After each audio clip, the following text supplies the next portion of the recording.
আজি এয়া কিৰণ গগৈ ককাইদেউ ঘৰলৈ আহিছিলোঁ। এয়া আমাৰ লগত আহিছিলে গৌতম দা আৰু এয়া আমাৰ অচ্যুত ককা।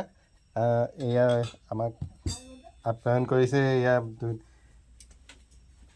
কি আছে এয়া মাংস, এয়া আপোনালোকক দেখুৱাইছোঁ। এয়া মাছে মাংস এই ধুনীয়াকৈ আমাক সজাই পৰাই দিছে।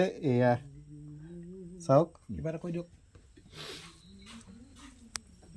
এয়া মানে আমি ভাত লৈছোঁ আৰু দেই খাবৰ কাৰণে।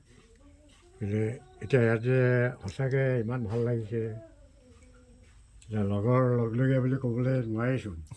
এইবোৰ চব নাতি পুতি এনেকুৱাহে গোটেইবোৰ। তেওঁ লগতে কিন্তু ভাল লাগিছে, খাই ফূৰ্তিও কৰিছোঁ। এতিয়া মাছে মাংসই আৰু যথেষ্ট কষ্টও কৰিছে, আৰু গৃহস্থই যে দিছে আৰু ৰান্ধনীগৰাকীয়ে যে বনাইছে, সঁচাকৈ দেই বিৰাট টেষ্টিং মুঠতে। টেষ্টি ন?